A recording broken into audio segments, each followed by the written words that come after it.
सारे जहां से अच्छा हिंदुस्तान हमारा, ये नज़्म हमने हमेशा बचपन में पढ़ी, आज तक पढ़ते आ रहे हैं और रिंग टोन के तौर पर भी ये नज़्म इस्तेमाल होती है। ये तराना है, पूरा हिंदुस्तान इसको गाता रहा है। लेकिन जिस शायर ने ये नज़्म लिखी थी उसको भारत के इतिहास से, भारत की हिस्ट्री से उसको हटाया जा रहा है। ये सब हो रहा है दिल्ली यूनिवर्सिटी पॉलिटिकल साइंस का जो चैप्टर है, छठा सेमेस्टर होता था बीए का, उससे अल्लामा इकबाल को हटाया गया है इस पूरे चैप्टर को। हालांकि अभी फाइनल कॉल दिल्ली यूनिवर्सिटी की जो एग्जीक्यूटिव काउंसिल है उसको लेनी है। ज़्यादा बातचीत के लिए हमारे साथ हैं समाजी कारकुन शबनम हाशमी जी। जिस तरीके से ये पूरा मामला सामने आया है, कैसे देखती हैं इसे? क्योंकि इकबाल की ही जो खबर है उसको बढ़ा चढ़ाकर पेश किया जा रहा है। देखिए, मुझे इसमें कोई हैरानी नहीं है, बिल्कुल भी हैरानी नहीं है, क्योंकि ये सरकार जो है ये यहाँ पे हिंदू राष्ट्र बनाने आई है। ये यहाँ पे एक ख़ास तरह की संस्कृति सब लोगों पे लादने के लिए आई है। ये कुछ लोगों को जो इनके हिसाब से फ्रीडम फाइटर्स थे या राइटर्स थे या पोएट्स हैं, ये उनको सब पे लादने आई है। ये नहीं चाहती कि कोई भी इंसान की अपनी कुछ सोच हो। तो ये हमला जो है, मतलब आज अल्लामा इकबाल की बात है कि आज उनको निकाल दिया, अभी पिछले हफ्ते किसी और को निकाला था, अम्बेडकर को भी निकाल दिया, उससे पहले रामानुजम का लेक्चर निकाला था, पूरा का पूरा सिलेबस ही बदल दिया, एवोल्यूशन की थ्योरी डार्विन की निकाल दी स्कूल की बुक से। मकसद ये है कि कहीं भी कोई ऐसी चीज़ जिससे स्टूडेंट्स सवाल कर सकें, क्वेश्चन कर सकें या प्यार मोहब्बत की बात ही कर सकें, क्योंकि ये जो तराना है ये तो प्यार मोहब्बत की बात करता है ना, ये बात करता है कि हम सब का हिंदुस्तान है।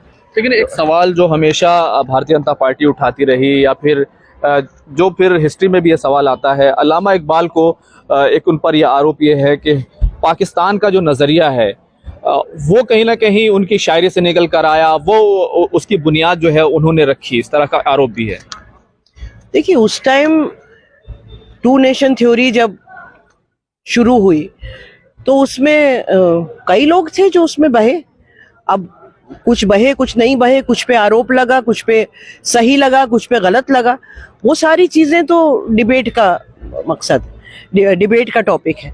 लेकिन बात यह है कि अल्लामा इकबाल के और बहुत सारे ऐसे शायर हैं जो बीच में पाकिस्तान चले गए और फिर लौट के आए।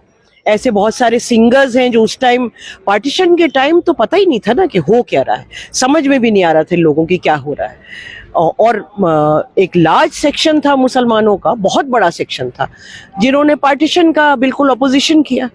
तो उसमें अब आप उसको घसीटते रहें कि अल्लामा इकबाल ने अगर बीच में कहीं कोई ऐसी पोजीशन ले ली, हो सकता है ली हो सकता है वो उन्होंने गलत पोजीशन ली हो, लेकिन ये जो गाना है, ये गाना तो पाकिस्तान का गाना नहीं है, ये तो हर एक उस हिंदुस्तानी का गाना है जो हिंदुस्तान में रहता है और जो पार्टीशन होने से पहले भी रहता था।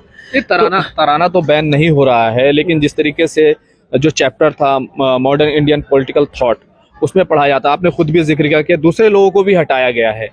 तो इस पर क्या आपत्ति हो कि बदलाव तो वक्त के साथ होते रहते हैं, ये दलील जो है वो दी जाती है?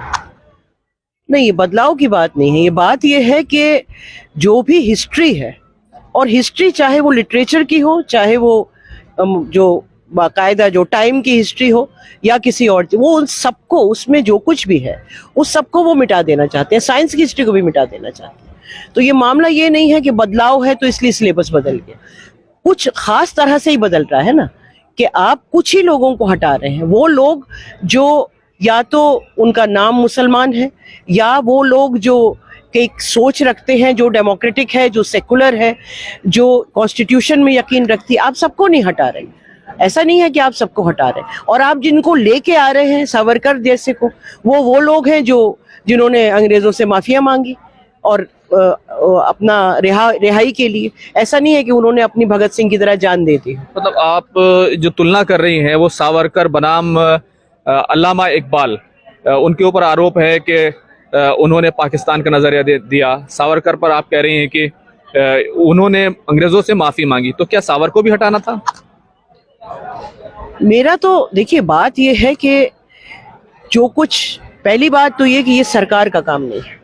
एकेडमिक काउंसिल होती है दिल्ली यूनिवर्सिटी, और हर यूनिवर्सिटी में एकेडमिक काउंसिल होती है, जो ये समझती है कि किस क्लास में क्या पढ़ाया जाना चाहिए।